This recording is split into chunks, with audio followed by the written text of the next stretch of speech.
board members, KIPRA, Director General, Kenya National Bureau of Statistics, Mr. MacDonald Obudo, senior government representatives present today, the EU Head of Delegation Kenya, Representative Foreign Commonwealth and Development Office, representative of development partners,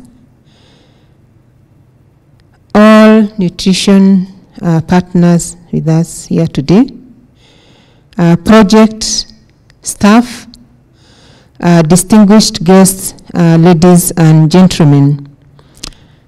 Good morning. It gives me great pleasure that this day has finally come for us to officially launch the National Platform for Food Security and Nutrition Project.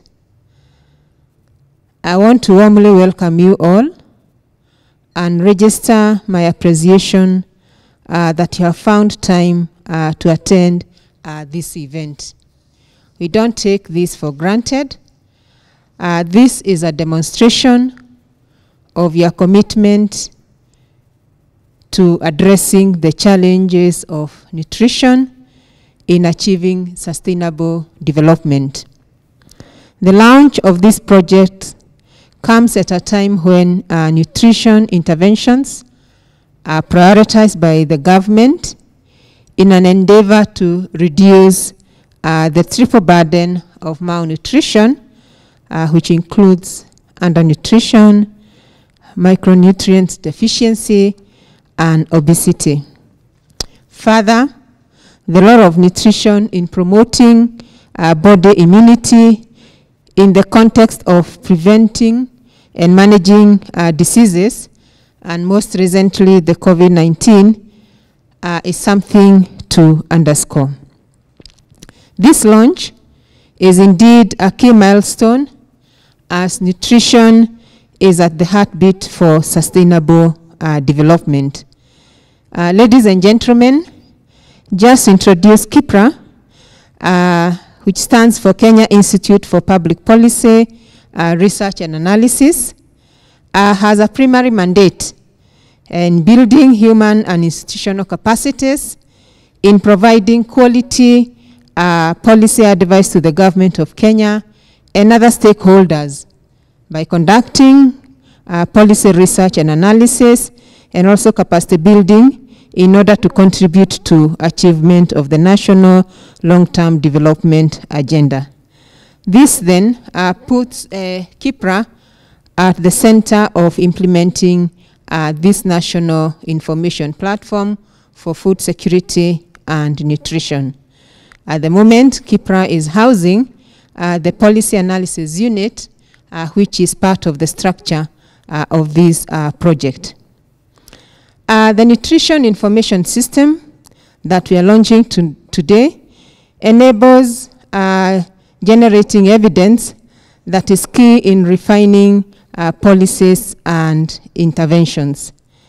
A major step in generating evidence is prioritizing key policy questions in setting the agenda for policy intervention. Policy questions are generated by reviewing existing policy frameworks, but at the same time also identifying together with stakeholders who are either implementers or recipients of nutrition services. Ladies and gentlemen, today we are also going to launch various project outputs, and these outputs are aimed to facilitate dialogue, for synergies, and for coordination of nutrition interventions in ensuring that we accelerate the realization of global nutrition target and sustainable development goal. Specifically, we are focusing on goal number 2, which aims at ending hunger, achieving food security, and improving nutrition, promoting sustainable agriculture. The burden of malnutrition is a concern considering that the country loses immensely due to malnutrition. From the cost of hunger study for Kenya that was undertaken in 2019 and launched in 2020, it is clear evidence that the country loses close to 6.9% of GDP through health-related costs from malnutrition, education-related losses through malnutrition, and most of all is due to productivity that we lose due to malnutrition. Therefore, addressing malnutrition not only caters for the losses for today, but also enables the future generation to break through the vicious circle of poverty. Let's prepare a firm foundation for optimal growth of our children to help secure for them a productive future. We make a difference today together. Ladies and gentlemen, I want to say that we have embarked on a journey and we are going to scale up the project activities, including multi-sectoral nutrition-specific and nutrition-sensitive activities. Karibuni sana. Thank you.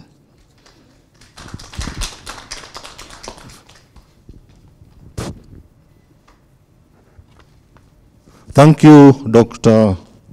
Rose Ngugi, for those remarks. At this point in time, I want to invite Mr. Avusevwa, representing the Director General of Kenya National Bureau of Statistics, to also give his remarks. Thank you.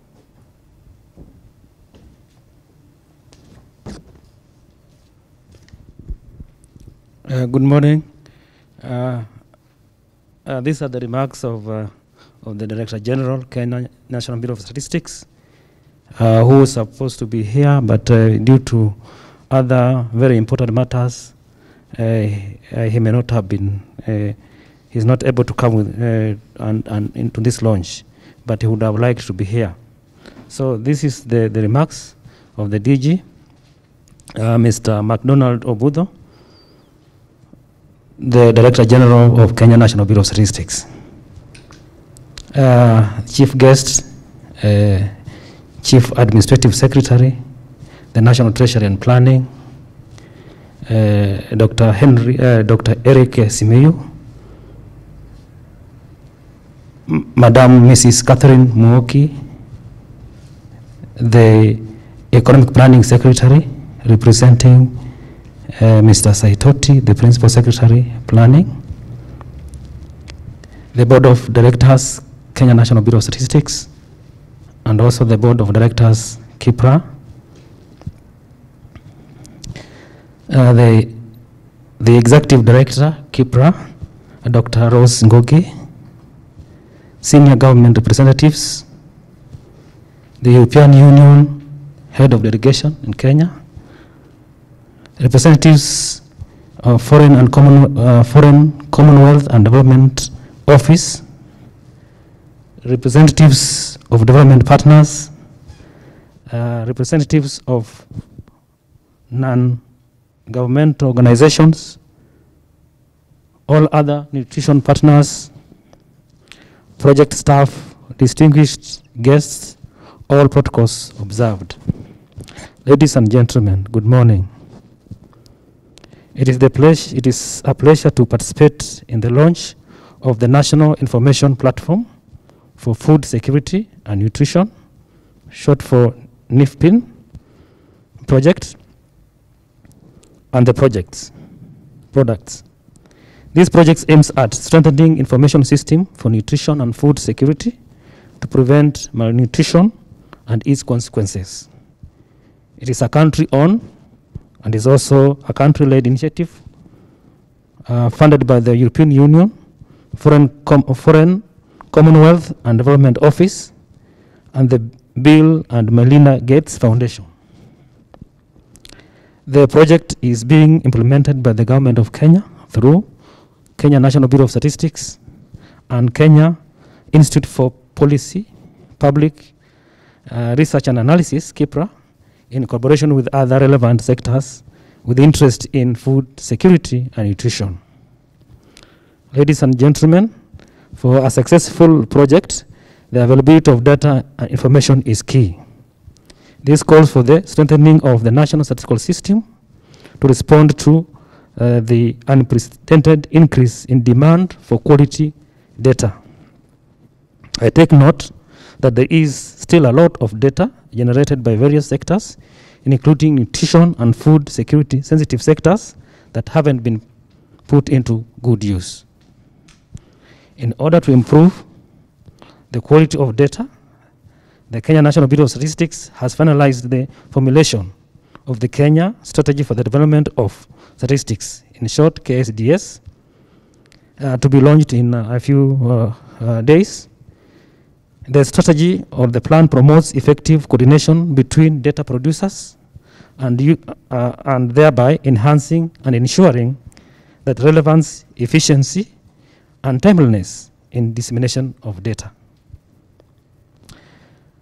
The KNBS is also in the process of creating the new household master sampling frame based on the 2019 population and housing census to enable the generation of reliable data in the national, rural, and urban and at country level. Our commitment as KNBS is to continue enhancing sampling frame for use in the generation of reliable data to inform policy and other decisions. Ladies and gentlemen, in the short time the NIFPIN project has been in operation, it has reviewed the existing information management systems. This is in line with the NIFPIN approach that capitalizes on the use of existing data to inform relevant food, security, and nutrition policies. The effectiveness of this approach lies in the gathering fragmented data from various relevant sectors and organizations into a single platform that users can easily access to various decision-making needs. And to this end, the following key milestones have been realized. 1, mapping of data sources of interest to NIFPIN data systems and institutions and landscape report generated. 2, generated a landscape report. 3, establish the data quality, utilization, and gaps that exist. 4, developed principles for sharing and using the acquired data. 5, performed quantitative analysis on already existing data and generated 4 reports which are being launched today. 6, reviewed food security, nutrition policies and programs in the country and developed a report. 7, generated an initial set of policy questions, and finally developed communication strategy for the project. Ladies and gentlemen, this project has generated 4 technical reports that will be launched and disseminated to the stakeholders today. These reports are: 1, the analysis on nutrition anthropometric trends in Kenya.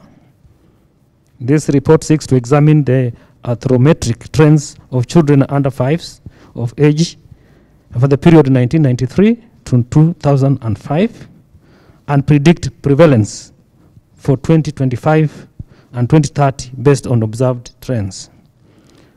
The second report is on analysis of the national progress and household characteristics associated with stunting. This report looks at some basic underlying determinants of malnutrition in household level, such as wealth, quantiles, poverty indicators, shock, parental education, sanitation, and working patterns of the mother. It also examines the relationship between stunting, demographic indicators such as the area of residence, sex of the child, age of the child, and the household size. The third report is on the food security situation during the COVID-19 pandemic, wave 1 and wave 2. This report presents the availability of selected food items, changes in the food prices, market accessibility, coping mechanisms, and prevalence of food insecurity using food agriculture organization framework during the COVID-19 pandemic period. Using the survey data on socio-economic impact of COVID-19 on households conducted by KNBS. The fourth report is on the review of the food security and nutrition policies in Kenya. This report presents the review of the 48 policies, 14 legislative and 7 regulatory frameworks on food security, nutrition using the Unicef 1990 consumption framework on food security and nutrition. Ladies and gentlemen, let me take this opportunity to thank all of you for creating time to join us in this occasion as we move forward together towards attaining our agenda of strengthening national capacity to manage and analyze information and data from all sectors that have an influence on nutrition and food security. On behalf of Kenya National Bureau of Statistics, I welcome you to this project launch, and I hope that through this launch of the platform, we will all start looking at food security and nutrition differently in an innovative way. Thank you very much. Thank you.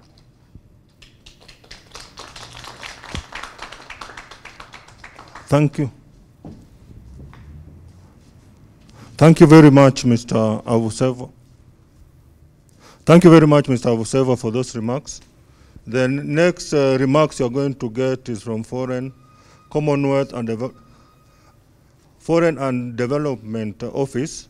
This is going to be by Dr. Samora Otieno, and the remarks are going to be, he's going to give his remarks virtually. So we will want to link to him and have the remarks delivered. Thank you. Thank you very much, Bwana MC. Chief guests, distinguished guests, ladies and gentlemen, all protocols observed. The UK is pleased to be part of the launch of the National Information Platform for Food Security and Nutrition. The UK prides itself in being a leader among governments and donors committed to tackling malnutrition across the globe. In 2013, the UK hosted the first Nutrition for Growth Summit that saw government and donors make commitments of over 2.4 trillion shillings between 2013 and 2020. During that time, the UK provided about 814 billion shillings to support both nutrition-specific and nutrition-sensitive interventions, again across the globe.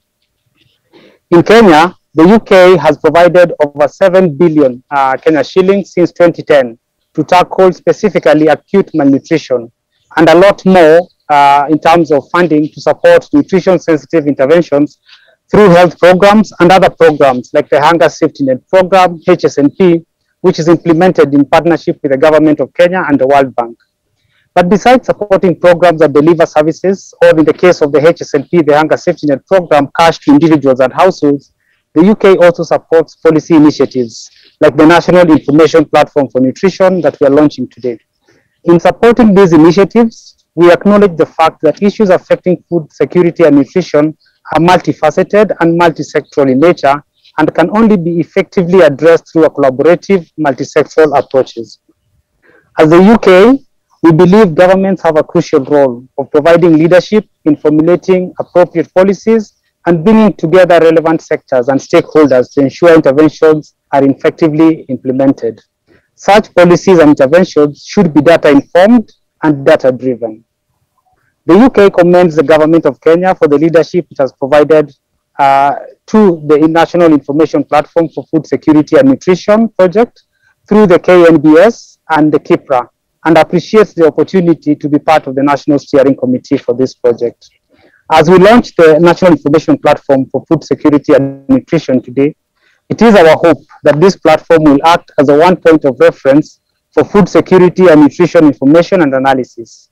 We hope that such information and analysis will help strengthen the coordination and collaboration between key actors, including the government, of course, in identifying policy and programming gaps in the food security and nutrition sector, in informing program priorities, and most importantly, in providing a means of tracking progress against agreed national and global nutrition targets. Even more importantly, we hope that this platform will help us better understand the main issues contributing to malnutrition in Kenya and how best we can work together to address them. We look forward to working together to ensure this platform is effective in helping us achieve our objectives of tackling malnutrition in Kenya. Thank you. Thank you. Thank you, Dr. Samoro Tieno. So the next remarks are going to be made by the EU, and this is Dr. Herbert Per. This is also going to be virtual, so we will want to move on to the link, and we get the remarks.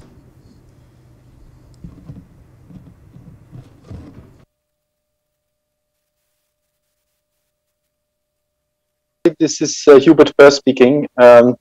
On behalf of the European Union, it's an honor and a pleasure being able to speak today at the launch of the National Information Platform for Food and Nutrition. As my predecessor speaker just said, all protocol observed, but I'm very pleased to see that we have the Chief Administrative Secretary of National Treasury, the Principal Secretary for Planning, the Director General for the Kenyan National Bureau of Statistics, and the Executive Director of KIPRA present today, which shows as well the importance that Kenya and the Kenyan government and the emphasis that they put on this program and the relevance of nutrition in Kenya. Allow me just to start by saying a few words on the larger picture and why the European Union thinks and considers this program so highly relevant. One should not forget that the Sustainable Development Goal number 2 speaks about ending hunger and achieve food security by 2030. And I think this is a very ambitious goal, but we should not lose sight of this very important goal, as I said, to really end hunger by 2030. Equally, a sub-objectives 2.2 speaks about nutrition and to end all form of malnutrition by 2030. So I think this shows as well how relevant globally nutrition and food security is in this context. Then I wanted to say a few words as to what does this mean in the Kenyan context. And I think one needs to again congratulate the government for having had the foresight in putting within the Big Four agenda as well food security as one of the core 4 major items that are of relevance in Kenya. And nevertheless, I think when you look at the few statistics, and I will only quote a few of them, we see a mixed picture in Kenya. And when you look at 26% of Kenyan children under 5% are stunted, 11% are underweight, and 4% are wasted, and 4% are obese. So this shows that whilst Kenya, in terms of stunted, Kenya came down from 40% in the mid-90s to 26% in 2014, and I think has further reduced this important proxy indicator. It still shows that there's a long way to go to achieve actually an equal picture for all Kenyans and especially for all children in Kenya. And I think this is really something that we need to keep in mind when we work on nutrition and fighting malnutrition and food security in Kenya.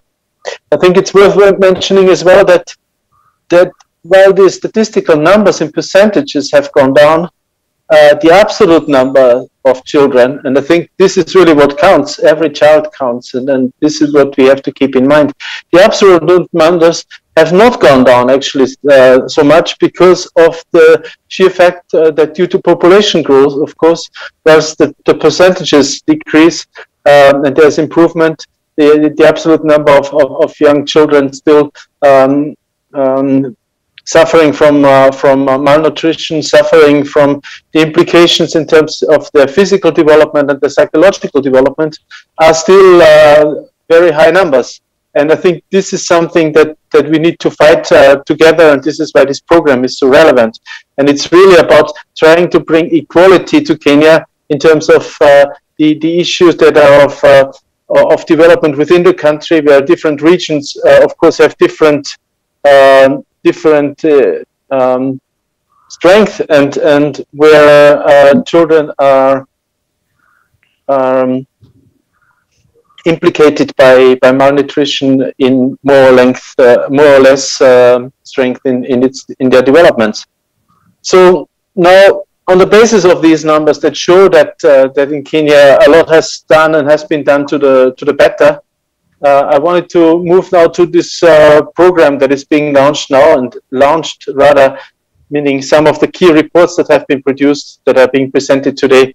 And why is this so relevant? And it is so relevant because we have realized that in Kenya there's a lot of statistical data available, but this data is often very much scattered around and not structured enough. And in order to provide politicians with the correct evidence, you need a platform of all partners working well together in order to produce exactly the statistical evidence of data that should then lead to very powerful policy making. And I think this is really where the strength of this program comes in. It's really about assisting Kenya and all the key players, from the Kenya National Bureau of Statistics to civil society, to the media as well, to come in and to work on a common platform to provide data that is really allowing for evidence-based policy making. And in this respect, a plea as well to politicians in Kenya, and that's why I'm very happy to see that we have so senior political representation here at this event today as well. It is really important to take these statistical data and the way they're presented as the foundation for moving forward in terms of the policies that you are making. And some of the reports that are presented today, they point towards the food security situation in Kenya during COVID. They analyze the household characteristics associated with stunting, or they provide a review of policies for food security and nutrition. And I think this is really information that is at the core that should allow for best sound policy making. The European Union, however, does not stop at that program, and we have been, I think, very strong partners of Kenya, the Kenyan government, and the Kenyan people in supporting not only policy making in terms of nutrition, but as well we have done a lot of work in the past in terms of resilience building in Kenya. Resilience, notably in our partnership, our long partnership with the National Drought Management Authority, that I think plays a key role in addressing issues around resilience, and resilience is as well a key factor in being able to address issues of malnutrition. We have been at the forefront at partnering with Kenya and the region, notably through FAO, in the fight of the plague of the locusts. And we just recently engaged with 4 grants for 4 counties in Kenya that are very relevant in the Asal counties, reaching out to more than 200,000 people in West Pokot, in Baringo, in Tana River, and in Isiolo counties, where we work with the 4 counties and civil society to build further resilience and to assist the vulnerable people in these 4 Asal counties. Another example, and I'm really quoting a few on an anecdotal basis that fit best into our program here today, is that we have been working with JKUAT and the Ministry of Health on a food fortification project, and its implementation is currently ongoing. And so this project has constructed, for example, a state-of-the-art reference laboratory to support other public laboratories in ensuring compliance of food fortification standards. And again, food fortification, when it comes to the nutrition and the nutritional value of staple foods, I think is of high relevance in Kenya. And because of, coming back to this program today, because of the fact that we see that it is so relevant, the European Union has now decided actually to continue with the second phase of the NIPN, and we will partner with the government of Kenya and Unicef actually in a second phase in order really to bring sustainable solutions to Kenya. And the process of joint identification of activities is currently ongoing and has already started. In conclusion, allow me to say that the European Union, I think, is a really strong, long-standing partner with Kenya. We have just started identifying our future partnership for the next 7 years, and the priorities will be on a partnership looking at a green transformation and transition in Kenya, which again will very strongly bring into the picture resilience building and natural capital, and within that as well the aspect of food security, notably through working on value chains in agriculture. We will working on sustainable energy solutions, under the second priority area of leave no one behind. We will support TVET and job creation in Kenya. We will work on focusing on youth and gender, and last but not least on governance, safety and security and devolution. And I think with this way forward that we are now proposing to Kenya, based on these priorities, the European Union is confident to be able to further deepen and strengthen the partnership between the European Union, its member states, and Kenya. So I would like to herewith conclude, and thank you very much for giving me the possibility to addressing you today, and very much success with the further deliberations. Thank you very much, and over. Thank you very much, Dr. Hubert, for your remarks. The next stage, we are going to have panel discussions, and before that panel, we would want to break so that we have a video interlude for around 10-15 minutes.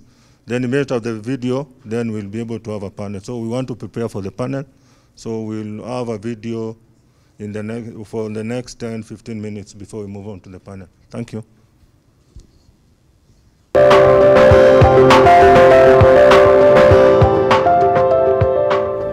My name is Rose Ngugi. I'm the Executive Director of KIPRA.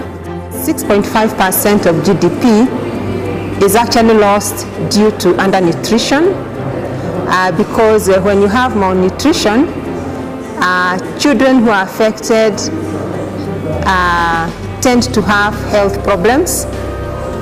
They tend not to concentrate in education, and when they grow up, they also tend to have weaknesses as far as their productivity is concerned. My expectations are that we will, as a country, be able to identify or analyze, in this case, the necessary indicators to inform nutrition.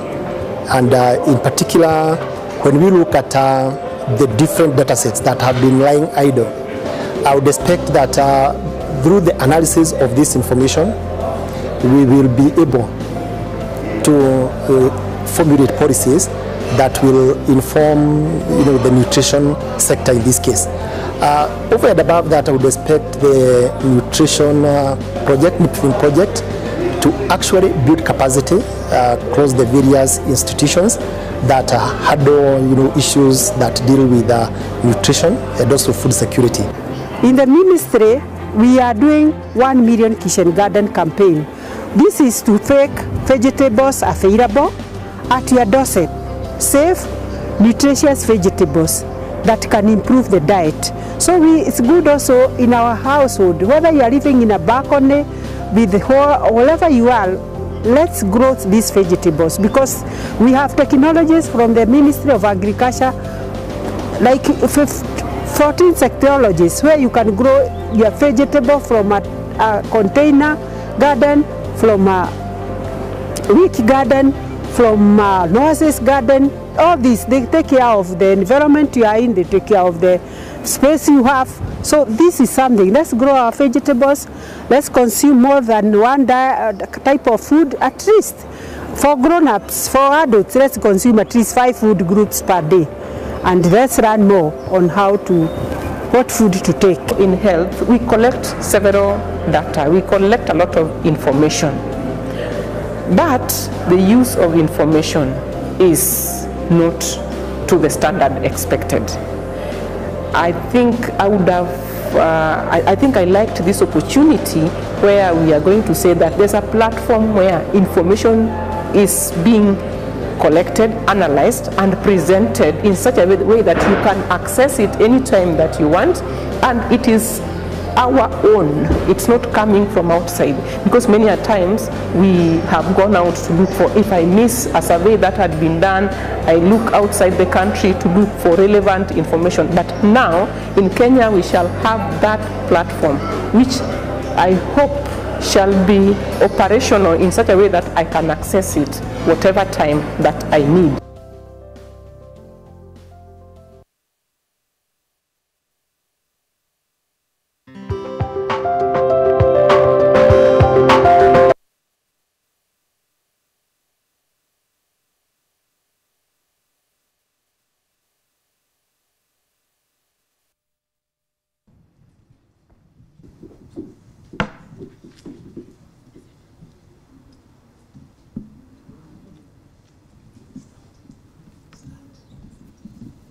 Yes, good morning, ladies and gentlemen. Yes, before you we have a panel of distinguished guests. They are makers and shapers within the fields that they are based in, and they will inform us their name, their title, and the organizations that they represent. We will start with Madam Edie. Thanks. Good morning. My name is Rose Ngugi. I'm the Executive Director, Kenya Institute for Public Policy Research and Analysis, KIPRA. Good morning. My name is Patrick Colgier. I'm the Chief of Nutrition for Unicef Kenya, based in Nairobi. Thanks. Good morning. My name is Veronica Kirowo, Head of Nutrition and Dietetics in the Ministry of Health. Good morning. My name is Benjamin Avusevwa from Kenya National Bureau of Statistics. I'm the Director in charge of statistical coordination and methods. Thank you. Good morning. My name is Jane Wambugo, working in the Ministry of Agriculture, Livestock, Fisheries and Cooperative, heading Agriculture and Nutrition. All right, thank you very much. And like I said, that the guests that we have are seasoned, and in the areas that they work in, they command respect and authority, and therefore we are privileged to have them and to take us through a little bit of how they believe the institutions where they work are going to feed into the National Information Platform for Nutrition. We will begin with Mr. Benjamin Avusevwa. When you were giving your opening remarks, you spoke about the National Statistics System.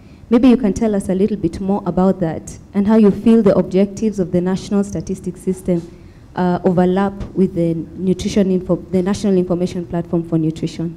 Thank you. Thank you very much, Madam, for the question. As you well know that Kenya National Bureau of Statistics is the principal agency of government responsible for statistics in the country, and one of the mandates is to coordinate the national statistical system. And therefore, we need to really know what this statistical national system is. From our perspective in Kenya, the national statistical system is composed of suppliers, producers, and as well as the users of statistics. And therefore, this is an important network of people who really have interest in statistics, which now bring on the table the statistics that we use for decision making. And therefore, in terms of how now the platform fits into the framework of the NSS, which is the National Statistical System, so one is the project brings on the table as we already said, that the scattered information that is all over there, the one that is not structured in form of nutrition and food security, brings into that data system, and therefore brings it together, the producers of this information on nutrition, and also the users of this information, and therefore really expands and broadens the scope of the National Statistical System. Thank you. Fantastic. And you've mentioned producers. So if we were to have this National Information Platform for Nutrition, who would you see as key sectors or key stakeholders that would contribute to it? Thank you again. These are basically the primary producer of that data, where it comes from. And basically you are looking at Ministry of Health, where they provide information on health. We also have the Minister of Agriculture, that is now where the first instance when you want to get the information about food. And therefore, we also have Minister of Education, because these are also interrelated and multi-sectoral. Therefore, it cuts across most of the sectors, including even development partners, especially Unicef, FAO, and such. These are the people who provide for us this information. Thank you. I believe that's not an exhaustive list, and whoever else. Certainly, certainly. Okay. Yes. As a parting shot, is there anything you want to tell us about the NSDS? Tell us what that is and what will be happening soon. As we already said in the opening remarks, that KNBS is in charge of NSS, that is the National Statistical System, and one of the tools to coordinate the system is to have a plan on how to coordinate the system. And one of the things that we are doing is to have what we are calling a national strategy for development of statistics, which dubbed as the Kenya Strategy for Development of Statistics, which is going to be a plan for which all the players or producers of statistics are put together to have a common strategy on how to generate statistics in the country. And it is something that we are going to launch in a few days. And therefore, it's something that is of necessity. I already have a prelude of the document here, sorry, but it is going to be launched shortly. Thank you. Thank you. So we're looking out for that. I'd like to turn my attention now to Madam Edie, that's the Executive Director, Dr. Rose Ngugi of KIPRA. And first of all, congratulations on being ranked the second best think tank in Africa. Of course, we know just the way runners, when we have runners, good runners in Kenya, all of us act like we're good runners. Now we will all act like we're think tanks in Kenya. That is a good merit that we applaud you for. And just what is your feeling on, you know, they say that it's possible to have evidence, but to generate it into policy and into action is another story.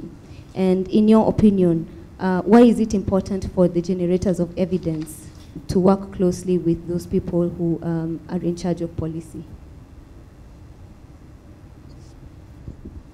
Yeah, thank you very much, moderator.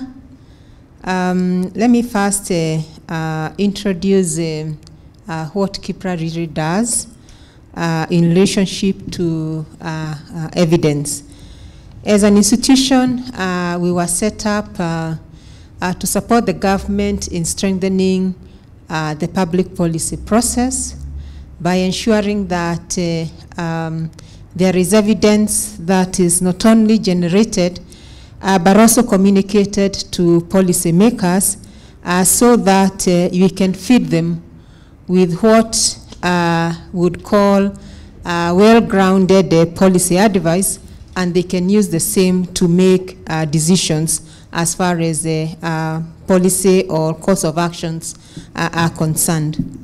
When you think about evidence, you're thinking about facts which have been systematically observed over time, and probably with these facts, you're able to come up with a conclusion and a key direction to give a policy advice.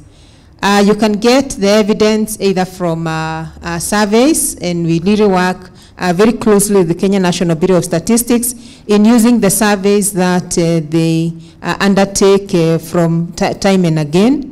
We also try to undertake research, because with research, you are able to put together the data. For example, the one for the platform that we are putting together or launching today, such data, if it is not analyzed, if there is nothing that to think about it, it's actually not evidence in it itself. So it is crucial that evidence generators are able to access data that they can actually use to provide the evidence. And again, without having the policymakers at the center of the evidence, evidence can just remain like that, just evidence. But we bring in the policymakers because it's the policymakers that actually decide what is the cause of action if a certain element that is emerging requires policy intervention. For example, as we do this national platform for food security and nutrition, it's an element that has been evidenced over and over again. And the Kenya cost of hunger study that was done in 2019 is a clear evidence that, we are losing so much as far as nutrition and productivity of this economy is concerned. With that, arming the policymaker with such information, it makes it easier to actually come up with the course of action, and this helps them actually to move the development agenda to the next level. Thank you very much. So you've said that without a policymaker, evidence can be just evidence. So at what point should the policymaker be brought within the process of evidence generator? Is it at the tail end? At what point are they brought into the discussion? Policymakers must be brought to the discussion at all stages and at very early point. Policymakers don't like surprises, because if you are surprising me with a certain evidence, really it's like telling a policymaker that they have nothing to make an input into when you're actually coming up with a policy question or understanding the policy question. So policymakers need to be brought in. They bring in very good wealth of knowledge in a certain matter, and probably all they are looking for from evidence generators is just to tell them what is the statistics, what is the structure, what does the phenomenon look like, so that I can actually take action. And when you provide that evidence, then you also bring in the policymaker, because you are doing the evidence because you want to inform policy. And the policy is actually made by the policymaker. So policymakers are very crucial to bring in at all stages. And in the public policy process, you also notice that we have a cycle, not just in identifying a policy problem, but also in setting up an agenda. A policymaker is confronted with so many issues, and they need to prioritize. And in setting up the agenda, they need to be well informed. And when it comes to implementation, yes, it's easy to plan, but in some situations, implementation can be itself a challenge. And at that point, evidence is crucial for the policymaker to know at what point do I come in to intervene in a timely manner and ensure that implementation moves in the right direction.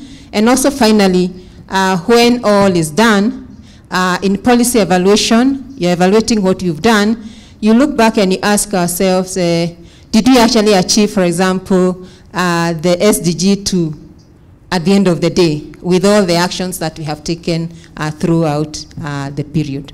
Thank you. Thank you very much. Very well said.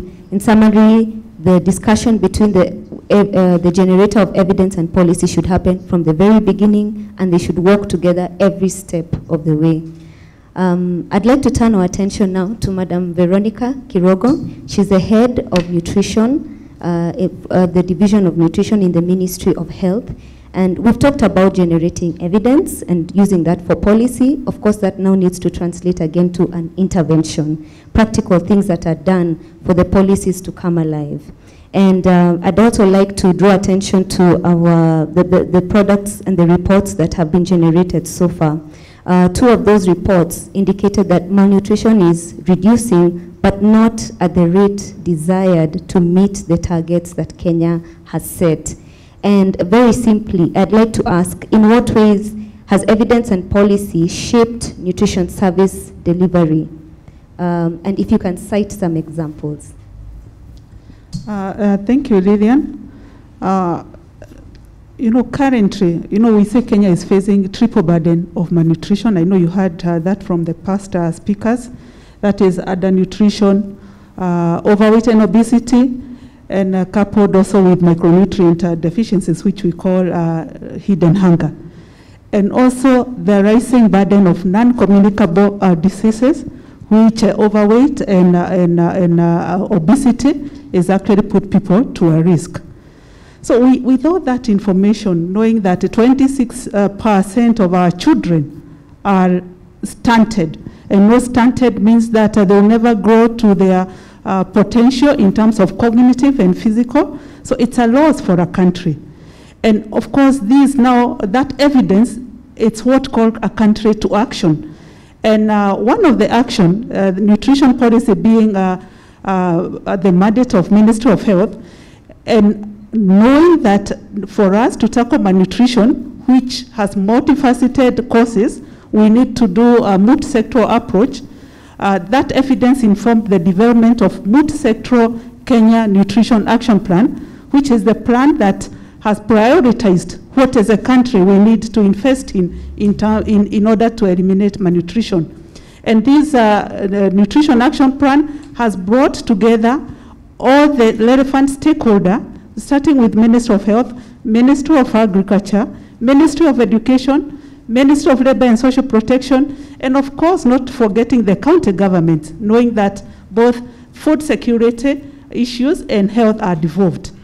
So, and also in realization that nutrition is not a health function alone, there are studies that showed that even if a country like Kenya, we were to scale up what we call nutrition-specific intervention, these are health-related, to full, we can only reduce stunting by 20%. So what that means is that we need to go beyond health sector, and that's what the KNAP, or the Kenya Nutrition Action Plan, has done. Of course, the other thing is that being informed that nutrition is cutting across many sectors, then coordination become key, which has been informed by this policy. And therefore, having multi-sectoral coordination structures is the only way that we can be able to implement nutrition interventions. I can give also another example in terms of there are several studies that have been done, including how much countries are investing in nutrition. Because nutrition is investment into what we call gray infrastructure. If we don't invest in nutrition, I know Dr. Rose mentioned about how much as a country we are losing. 6.9% of our gross domestic product. That's not very little money. It's money that is enough to run the 47 counties. And therefore, in terms of we need to look at, when we have this very good action plan, how much investment is going to that. And with several studies, we have seen that as a country, we have continuously increased in terms of investment, although we are not there. As of 2017, at least 10% of the allocation in health sector actually went to nutrition. And the other evidence that we have used to inform policy is what we are calling the findings from the cost of hunger in Kenya. And when you look at, because that report also gives the scenario if we are to achieve the several goals that have been set.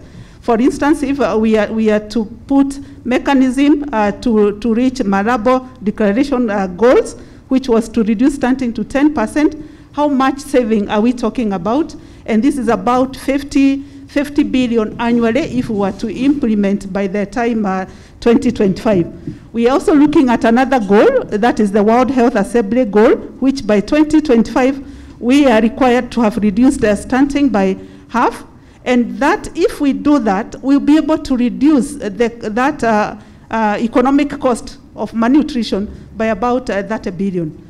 And of course, the other one, not forgetting our Vision 2030, which, of course, if we are to aim at reducing stunting to the levels established in Vision 2030, we also have some savings.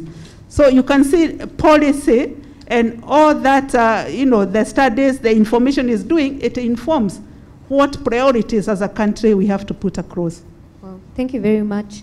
Where would you suggest that future efforts and initiatives be directed?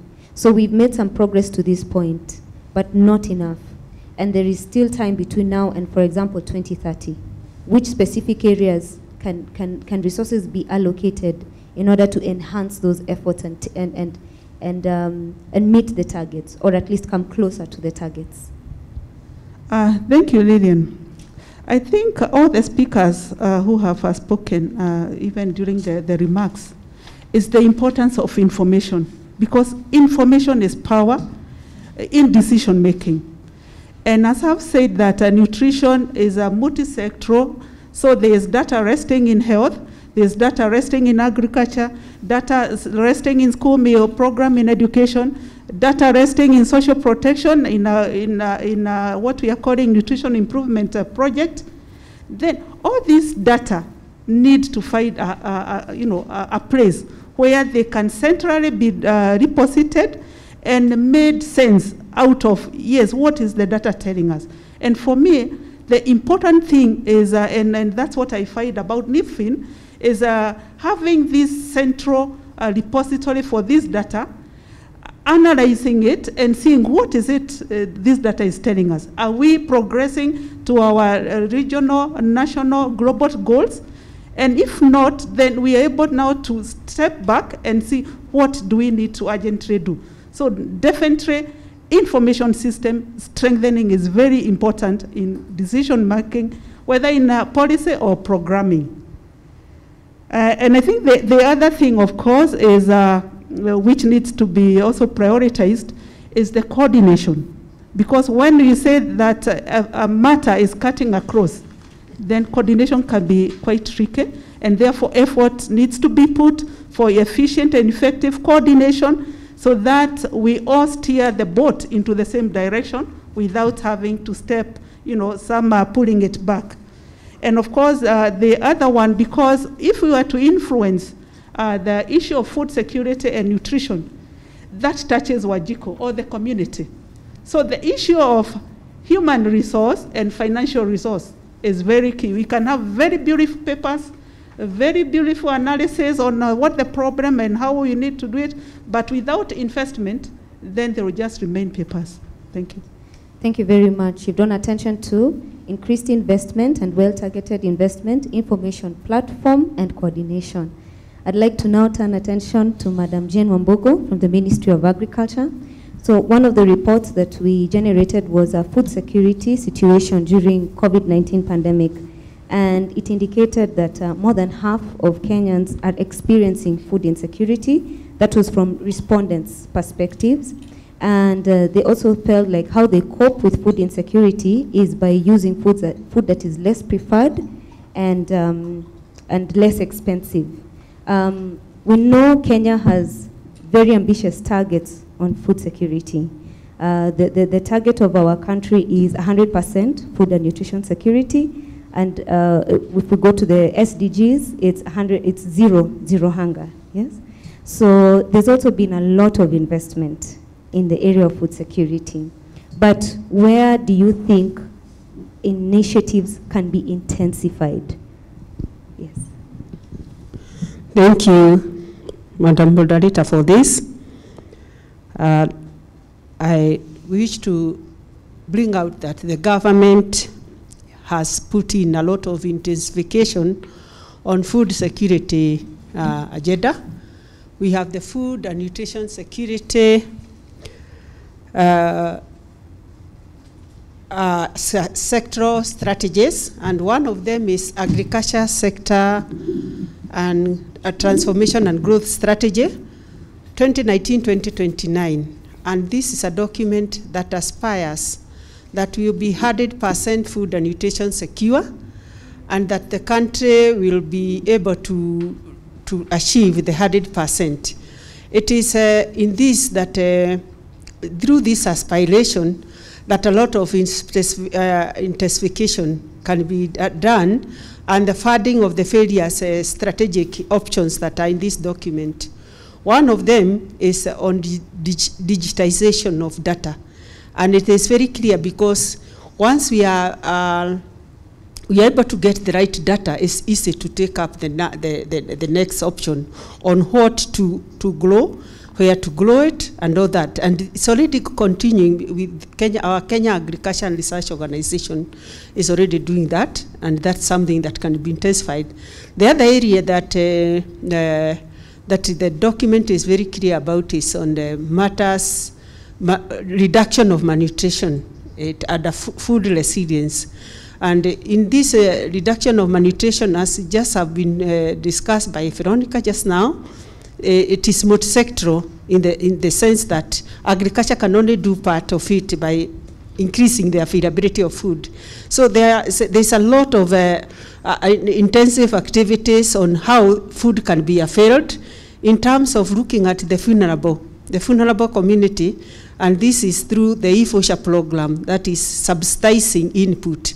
And it's good to note that the issue of input has gone a step further, because now we have input like sorghum, input like green grams that maybe initially they were not thought of as areas that should be looked at. So the e-voucher is there, the warehouse receipt system is very clear in that document, so that our wastage, food wastage and food loss are reduced to a minimum. Also, there is surveillance in the food assessment that continues between the long rain and the short rain season, that informs us on what is expected and how to deal with the food insecurity. Because by definition, we know food security is a matter of availability, access, and utilization, and also stability. So the agriculture sector and growth and transformation strategy has looked into these the areas of access, that is reducing the food prices. You imagine, like this time of COVID pandemic, the issue of food prices is very critical. And this is what the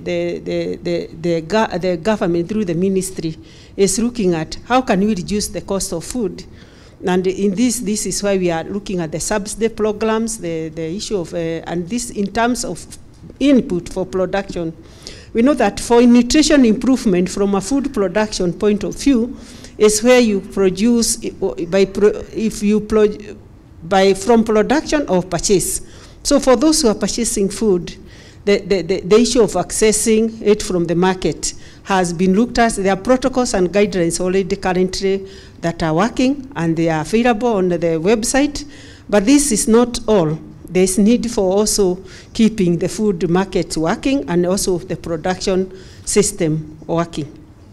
So if I'm to get you correctly, you're saying that to intensify our initiatives toward improved food security, the government needs to actualize existing strategies, that they are very good strategies that are already in place, and that we need an information platform that tracks how well those initiatives are being implemented. Is that correct? Yes. Yes. And finally, would you say that there are some food security initiatives that are more likely to translate to nutrition security?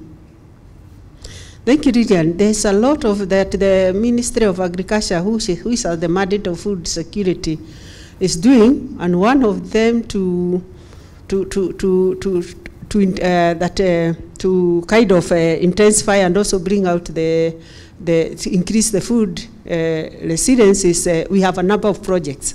One of these projects is a National Agriculture and Rural Inclusive Project. This is where, for every project that has a nutrition component, the community get a grant. And since it's at the county level and funding is up to the county level, it is easy to access that. The other one is on smallholder value addition and irrigation project. This one looks at the irrigation part of it, production part of it, and at the next level is also value addition.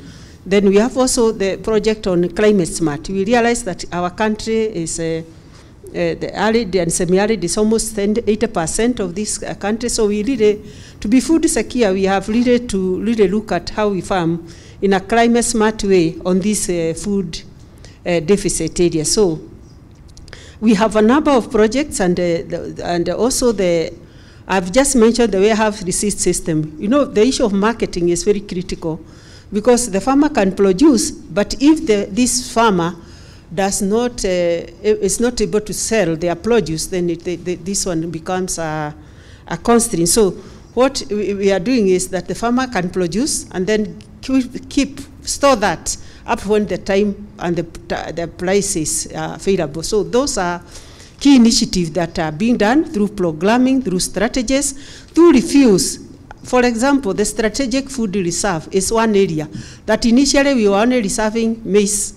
But currently there is preservation of all more nutritious food like milk, powdered milk, legumes, and also oil, and even canned beef. So we are looking beyond just feeding the food, but making it more nutritious in the various programming and strategies that are in place. Fantastic. Thank you very much. And finally, I'd like to turn attention to Mr. Patrick Colgier from Unicef. We had alluded to the food security situation during COVID and how COVID has affected food security. One of the findings from a food security survey was that unemployment has risen from 5.2% in March to around 10.4% by September. That means livelihoods are affected, but we know that more than just livelihoods are affected. It has affected diets, it has affected nutrition situation. So maybe you can tell us more. What from your findings and do you know that has been affected by food security? By COVID? How has COVID affected the nutrition situation of different cohorts of Kenya? Yes, thanks, Lillian, and good morning, colleagues from the panel. Well, let me start by first saying that, we all know that on March 13, 2020, Kenya reported the first case of COVID. But if we go back a little bit, we know where we stand as a country in terms of, maternal and child nutrition. And we know, as the speaker from the EU said, Hubert Per, there is progress in terms of, outcomes and determinant of undernutrition in Kenya. But progress is slow, and progress is not happening at the same pace in all counties. Some counties still have very, very high rate of stunting, are very much exposed to wasting, which is a life-threatening condition. And we know the situations. Micronutrient deficiencies is still an issue. Very few children are receiving a minimum acceptable diet in Kenya, only 22%. And obesity is at the same prevalence as wasting, which is a threat for the future.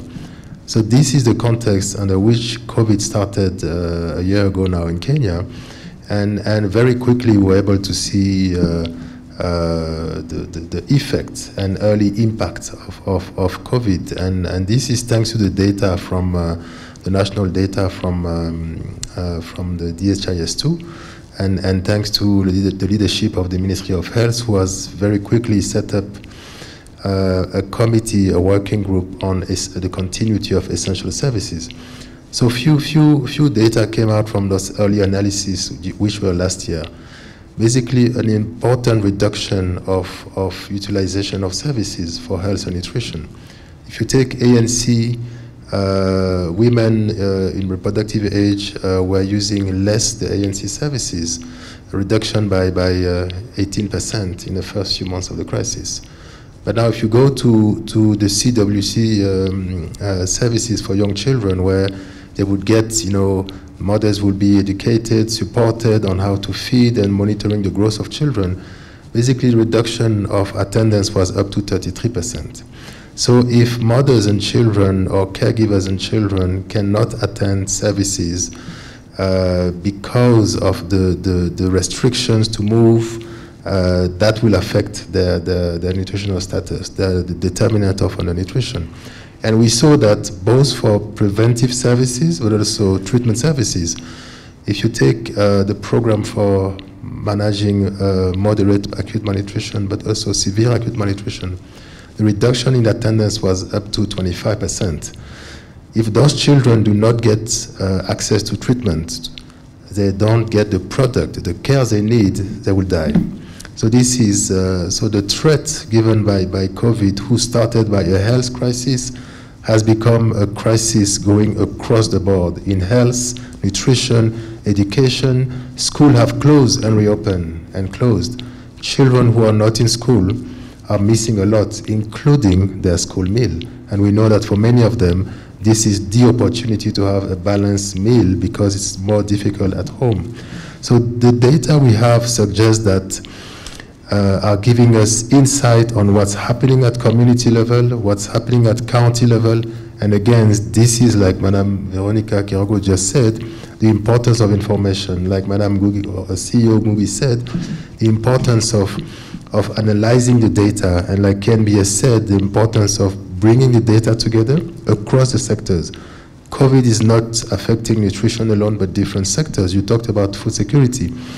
And obviously, people unfortunately have lost their jobs. Their income has gone down. Prices have fluctuated. We know that, but the consequence of that is basically food practices have changing. People are using cheaper product to feed themselves.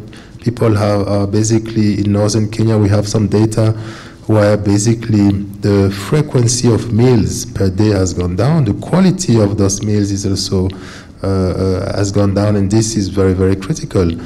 And let me just add that while we know we still have room to improve programming for food security and nutrition, we also know that we can't let COVID take too much space in terms of accessing services, utilizing services, nutrition, education, social protection services as well, to alleviate the burden on the communities and families.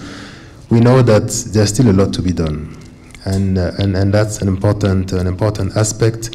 When I say there's a lot to be done, I mean there are basically 5 critical areas, if you allow me, to talk about. The first one is we know exactly what it takes to prevent and to treat malnutrition for both moms, adolescents, and young children. And everything is already, reflected in the or supported by the Food Security and Nutrition Policy of 2012, but also in the most recently launched Kenyan Nutrition Action Plan. But also, if you go back to the counties, in the County Nutrition Action Plan, many counties have the plan. And the value of those plans is we have the plans, but we need to implement them. And I would even say we need to implement them in the spirit by which they were built. First one is those plans are not nutrition plans. They are called nutrition plans, but they are multi-sectoral plans. And this is a very first step for Kenya, and I would like to acknowledge and appreciate the leadership of government, because those plans are bringing together Ministry of Health, Agriculture, Labor, Social Protection, Education, the Council of Governors as well, and Treasury. So it's very critical. But 5 points to keep in mind is, the first one is we need to support implementation of this plan, to have funding for those plans, to cover 5 areas. The first one is the prevention of malnutrition in the early childhood periods for young children. The second one is the prevention of malnutrition for school-aged children and adolescents. So again, prevention. And the third one is, if we don't protect moms, it's very difficult to protect children. So the prevention of malnutrition for mothers' maternal age. The first one is where we get to the immediate life-threatening condition, the prevention, early detection, and treatment of moderate and severe acute malnutrition. And the fifth one is all about governance for nutrition and food security. And again, this is where the NIPIN come very handy, because there's a part of information management, the part of governance, and these are 2 pillars that NIPIN basically highlights to all of us, and basically bringing us together. It's all about systems approach, working together and getting results and policy changes. Because one thing that is important with nutrition and food security is we know what we have to do, and we know the benefits we can make. For every 100 shilling invested in nutrition in Kenya, the country yields, the yield is about 2,200 shillings. So we must invest in nutrition. It pays off, and the nation will benefit from it. And the last word for me is, when we talked about 6.9% GDP points lost for malnutrition, which equates to 374 billion shillings, let's remember this was for 1 year. Every year we keep the burden of malnutrition at 26% of stunting, 1.8 million children stunted in Kenya. This is every year the country is losing 6.9 percentage point of GDP. 374, not in 1 year, not in 10 years, 1 year. So imagine what Kenya could do by investing massively and durably in undernutrition in terms of productivity and gains in GDP. Thank you, Madam. Very well said. I won't attempt to summarize what you've said. And what I would request instead is that we all take a 20-second moment to just give our parting shot. We'll start with Jane, coming all the way up to Madam Edie. Thanks. Thank you. I believe we can do it. We work as multi-sector, we collaborate, and we will continue intensifying our programming. And we are calling upon every household to have a kitchen garden from the ministry through the 1 million kitchen garden campaign and through the nutrition strategy from agriculture. Thank you. From KNBS, I think KNBS always bring on board new data all the time that informs what we are now calling policy, but at the same time also bring this, what we are even doing here, dialogue. And therefore we stand for being very impartial and providing credible and reliable information. Thank you. Thank you. Okay, my parting shot is no one should be left behind when we are going to eliminate malnutrition, because in the Sustainable Development Goal, it is elimination of malnutrition. And we have what it takes, we have the information, we have the data, we have the prioritized intervention. We just need to hit the road running, and we will surely be able to eliminate malnutrition. Thank you.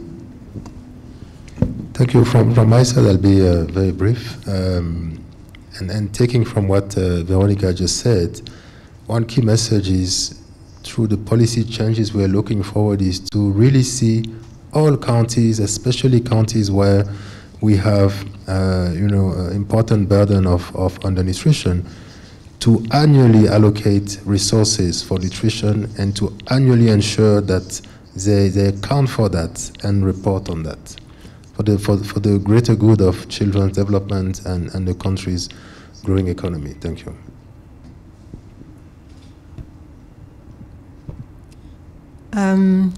For us to ensure that we can save more, not lose the 6.9% of GDP every year, it's important to ensure that as we generate evidence, we are able to talk together with policymakers so that we are able to pave a way of coming up with priority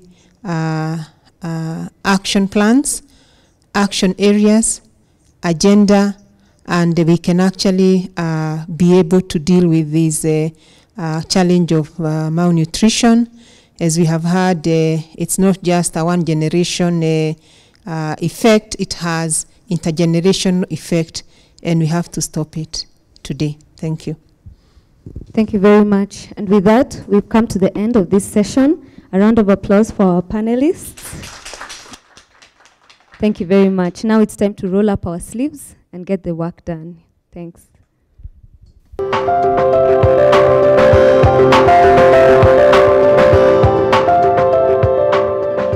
We need to ensure that we maximize analysis of food and nutrition data in Kenya, identify some of the policy gaps and the data gaps that are supposed to address issues of malnutrition in Kenya.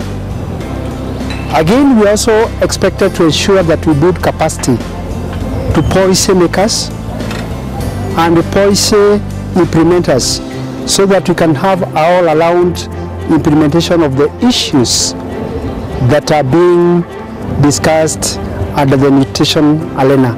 So the data will come from stakeholders, which will include the Ministry of Health, Ministry of Agriculture, Ministry of Education, Ministry of Social Protection, and even the NGOs When the data is in the central repository, I also guide in the creation of a data sharing policy, where I'll guide on how data will be shared across among the stakeholders,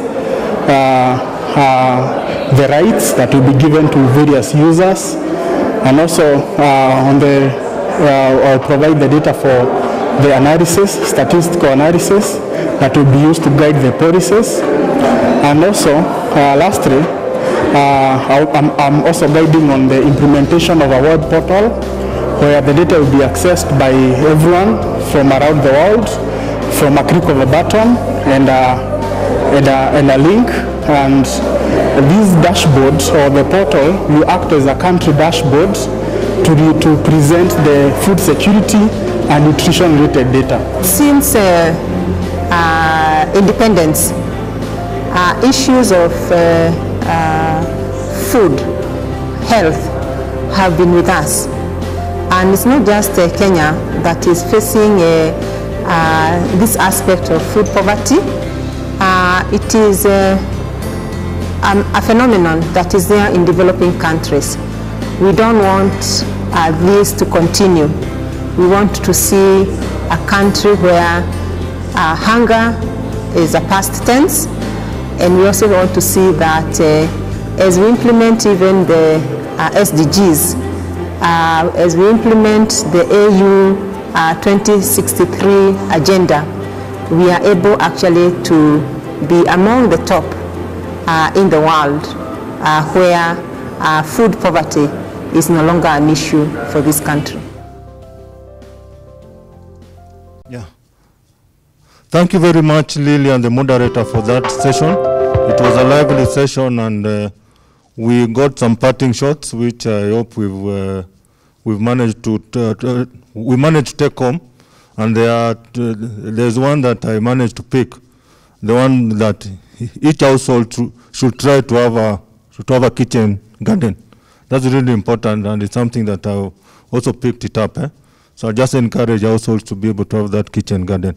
So without wasting time, I'd want now to invite Madam Catherine Moki, EPS, who is going to read the remarks for our PS, and then after that is going to invite the CS official. Thank you.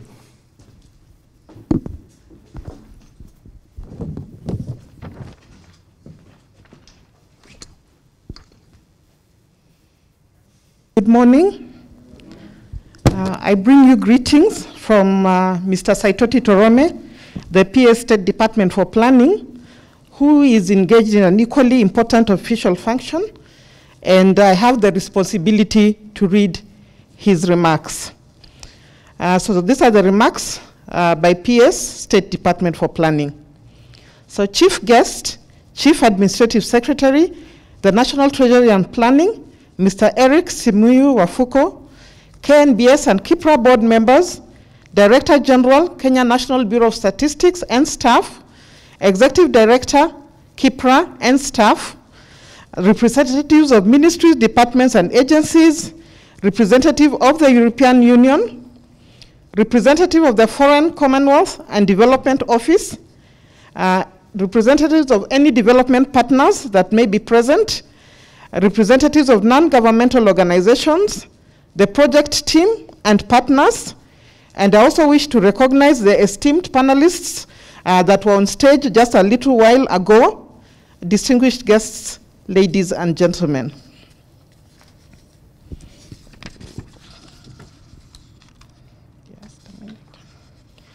Let me take this opportunity to welcome you all to this official launch of the National Information Platform for Food Security and Nutrition, the NIPFIN project and its initial products.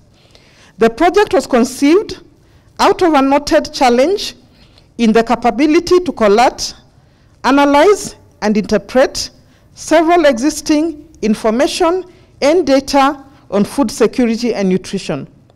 The project, as designed, will improve national capacity of collated data, more rigorous analysis and interpretation of the same for better understanding of the status and factors that influence nutrition outcomes in the country. The latter will provide a better understanding of Kenya's nutrition and food security issues and outcomes to leaders, policymakers, investors, and researchers. Specifically, this project is expected to address some of the current data and information gaps that limit monitoring of government development initiatives in the food security and nutrition arena. This will complement the government efforts in assessing the progress made towards achievement of national and international targets.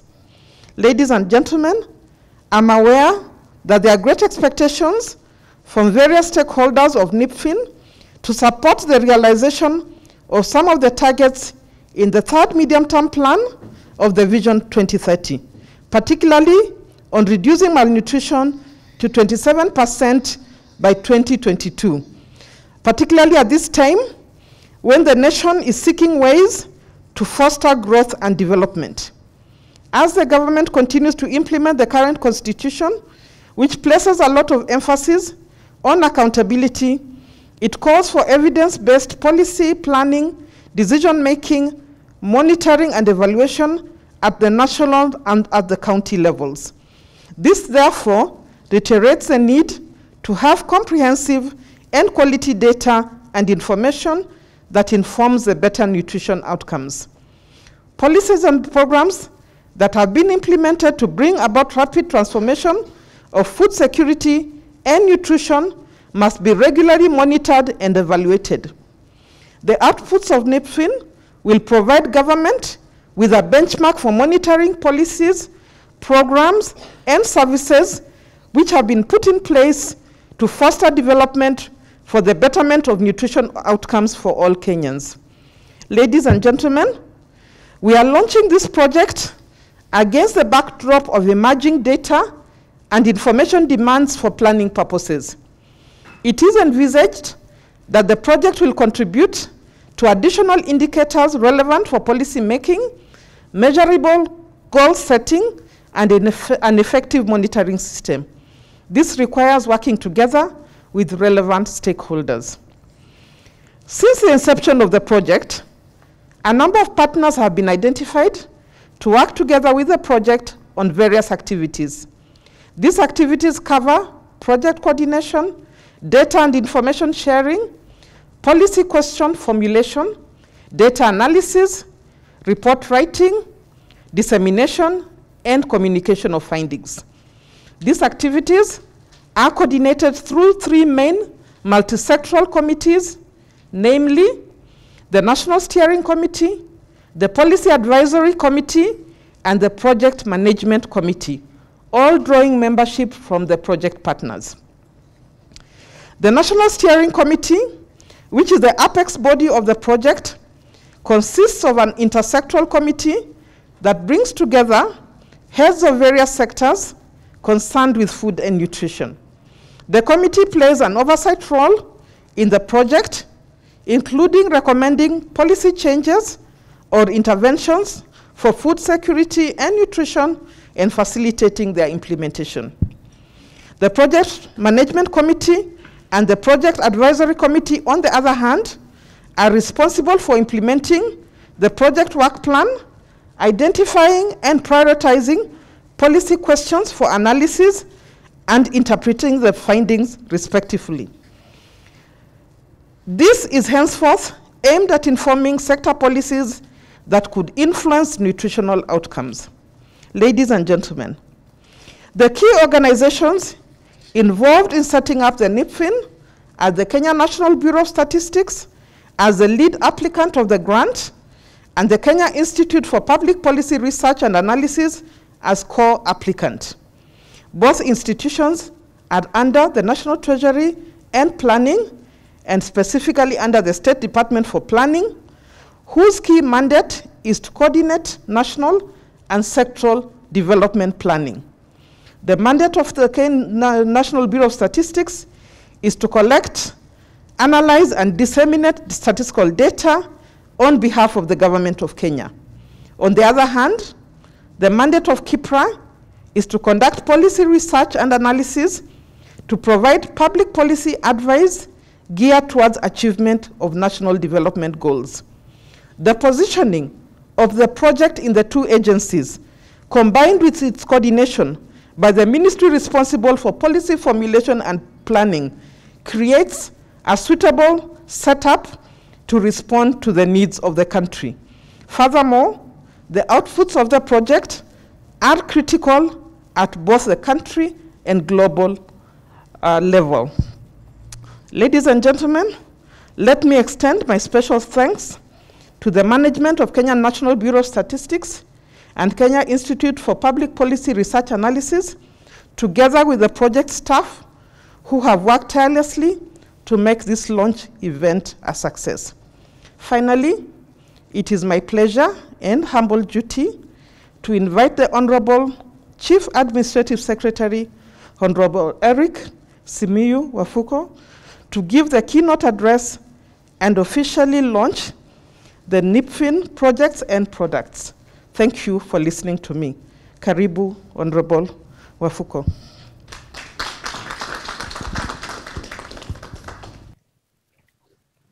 Thank you very much. I hope I can be heard from Meru here where I am. I would like to just appreciate the Meru County Commissioner for making it possible for me to use the office here and talk to you all. Principal secretaries here today, represented by the Director of Economic Planning, Catherine Mwoki, the Board of Directors of the Kenya National Bureau of Standards and KIPRA, the Director General of the Kenya National Bureau of Statistics, represented today by Benjamin, and the Director of KIPRA, Dr. Rose Ngugi, the Chief Executive Officer, Council of Governors, Jacqueline Mogeni, and the senior government representatives here today, the European Union delegations into Kenya, led today by Dr. Hubert Parr, representatives of Foreign Commonwealth and Development Office, representatives of the development partners who are here with us here today, representatives of the non-governmental organizations that may be with us today, and all other nutrition partners, distinguished guests, all protocols observed, ladies and gentlemen. It gives me great pleasure to be here with you today at the virtual launch of the National Information Platform for Food Security and Nutrition project and all its products. This platform, as we know, is a big milestone for this country and has the overall goal of facilitating nutrition through supporting the use of existing data and information to develop or refine policies and programs. As a ministry, we are glad to host the launch because of the important role of the project in strengthening national capacity to monitor progress towards reduction in undernutrition and to implement more cost-effective evidence-based policies. I think since I'm alone in the office, I just ask that you allow me to use without the mask so that you can hear me properly. Ladies and gentlemen, it's envisaged that the initiative will enhance the dissemination and use of information to better inform the strategic decisions and thereby advance optimal nutrition. This will be achieved through three main key results, namely, the creation of capacity within the national institutions to operate and to maintain a national information platform for food security and nutrition. Two, strengthening capacity to track progress in meeting national objectives to prevent undernutrition and monitor nutrition investments. And thirdly, building capacity of national policymakers and program planners to make better use of evidence in designing and implementing nutrition-related policies. The full implementation of this project will support government investment by unlocking the country's potential for innovations and scale up national and context-specific measures that will hasten progress towards achieving food and nutrition security. As established by the Kenya Demographic and Health Survey of 2014 report, about 26% of children under 5 are stunted. This calls for concerted efforts from all stakeholders to reverse the negative consequences of malnutrition, which include poor physical and cognitive development of children leading to failure to achieve their full potential in life. One of the key findings from the reports that we are launching here today is that the national rate of stunting among children aged 0 to 59 months has been decreased at a rate of 1.6% per annum between 1993 and 2014. This progress, though, needs to be viewed against likelihood to attain the nationally and globally agreed targets, such as those set in the Big Four agenda and by the World Health Assembly.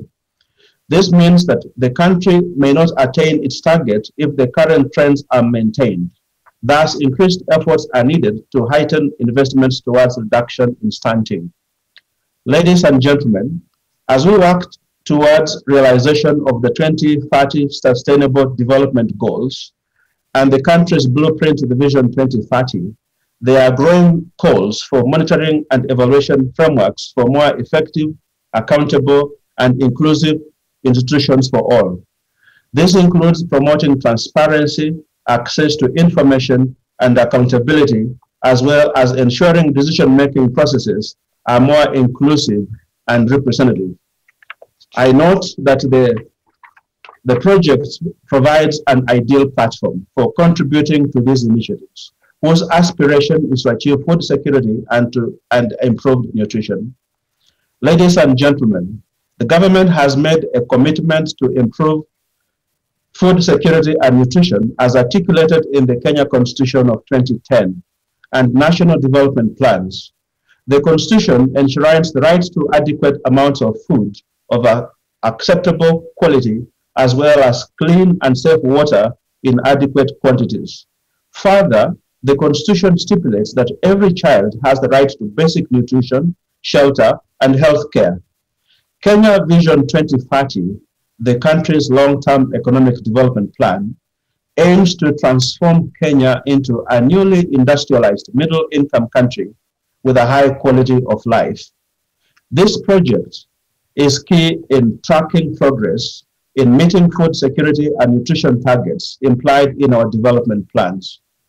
These targets are broadly enshrined in Kenya's legal framework under Articles 43C and Article 53C of the Constitution.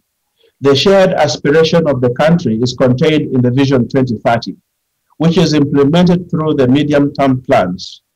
Currently, the government is implementing the third medium-term plan with emphasis on the Big Four agenda, which, among other things, focuses on food security and nutrition as one of its goals. Ladies and gentlemen, malnutrition continues to surge at alarming rates, with obesity, undernutrition, and micronutrient deficiency affecting communities, and in particular among the low-income groups around the world.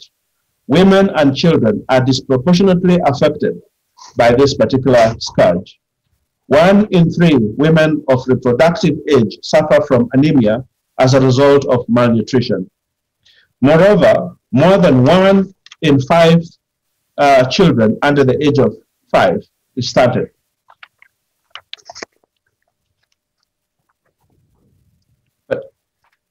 This is a scourge and befitting of our era and demonstrates the deep structural flaws in our food systems, in a world where about 1/3 of all food produced is wasted or lost.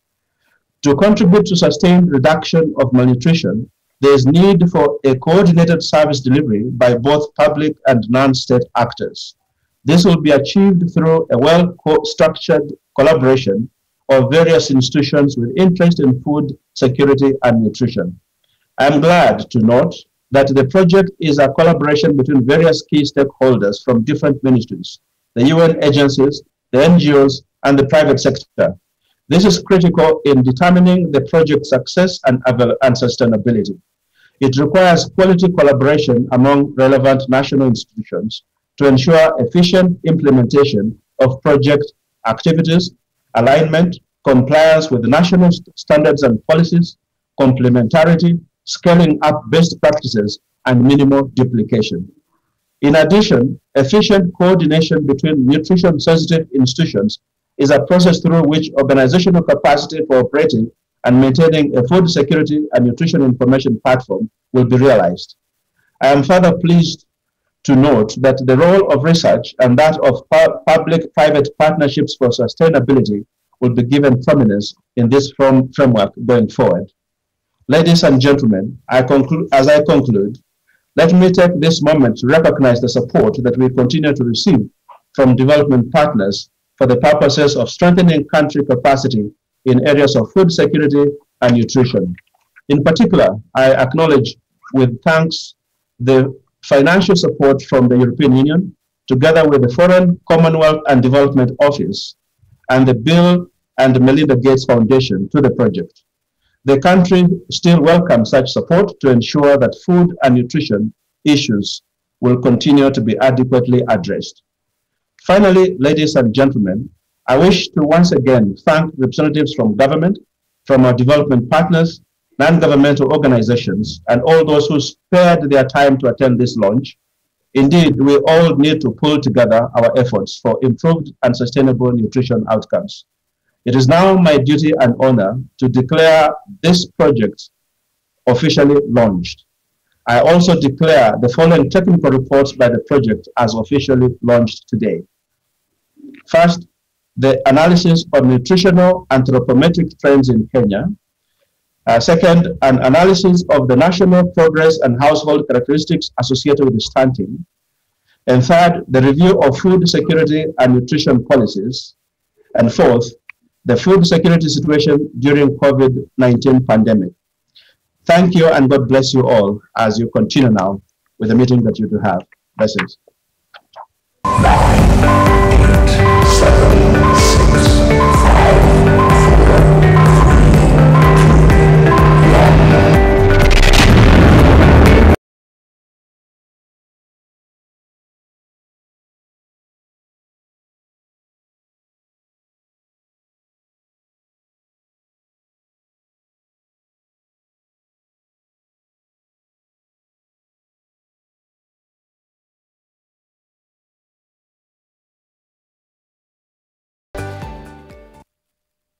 Yeah, thank you very much, Bwana CS.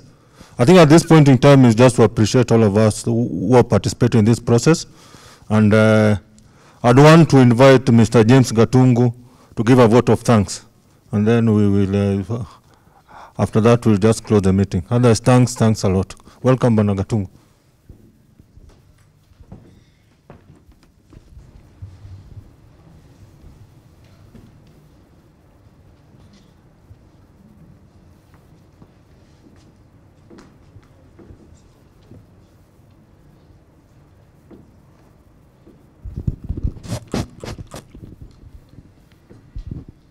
Thank you very much, Master of Ceremony, Mr. Collins Omondi. I'm going to deliver the vote of thanks on behalf of the Office of Economic Planning Secretary. Our chief guest, the the National Treasury and Planning, Principal Secretary, State Department of Planning, represented today by Madam Catherine Mwoki, KIPRA and KNBS board members, Executive Director KIPRA and the KIPRA staff, Director General KNBS and the KNBS staff, senior government representatives, EU head of delegation in Kenya, and also other development partners with us today, representative from Foreign, Commonwealth and Development Office, representatives from non-governmental organizations, all the nutrition partners, distinguished guests, ladies and gentlemen, good afternoon. I thank you all for attending the launch of this important project and its products. This event comes at a time when emphasis on food security and nutrition is top on the government agenda, as we heard from our previous presenters. As also witnessed today, this platform accounts the government and all stakeholders from sectors concerned with the food security and nutrition an opportunity to dialogue. Therefore, the importance of food security and nutrition data for informed policy formulation and programming to combat malnutrition cannot be overemphasized. This platform that we are launching today will in the long run build the capacity of national policymakers and the program planners to make better use of evidence in designing and implementing nutrition-related policies. On behalf of the National Treasury and Planning, I would like to sincerely extend my gratitude to our chief guest, Honorable Eric Simiu Wafuko, the Chief Administrative Secretary in the National Treasury and Planning, for officiating in this launch, and also appreciate our PS, Mr. Saito Torome, today represented by Madam Catherine Mwoki, for his valuable guidance and support in this project. I also take note that we have also been collaborating with various institutions, including the ministries. And today we have the Minister of Health with us. We also have Minister of Agriculture with us, presenting other ministries. And we really appreciate for their support, including other partners who are also presented today by Unicef in this meeting. This is a demonstration of government's commitment to expanding data and information for a wider policy space to meet the development agenda of the country. The government in particular truly appreciates the European Union with the support from Foreign Commonwealth Development Office and the Bill Gates and Meridian Gates Foundation for funding the development of this information platform. This important event would not have been possible if the project team, KIPRA, and KNBS management and the staff from both institutions did not work tirelessly to produce the documents that we have just launched today. I would like to encourage you to continue with the efforts to move this project forward in order to serve the national and the county governments in the matter pertaining to food security and nutrition. Let us continue to foster the collaborative arrangements with the relevant ministries, departments, agencies, counties, development partners, NGOs, and other relevant stakeholders to widen evidence-based policies in this area. The National Treasury and Planning also would like to take note and appreciate the important role played by the Fourth Estate in forming the general populace on resorts, developments, and new events in the field of statistics, information, and data in guiding policy. The Fourth Estate continues to be an important partner in educating the public on existing programs and strategies to reduce hunger, malnutrition, and guarantee food security, and indeed other development projects and programs. In a special way, I thank the national media team for airing this launch live. As we come to the end of this event, I encourage all the stakeholders to work together to achieve the overall goal of better nutrition outcomes for the population, especially the children. The National Treasury and Planning is committed to provide leadership and accord KNBS, KIPRA, and the project team the necessary support to its successful implementation of its activities. I wish all a good afternoon. Keep on keeping safe, and thank you all. Thank you very much. Again, I would also like to inform all the members that there are some gifts on your desk. Please make sure that you pick before you leave. Thank you very much.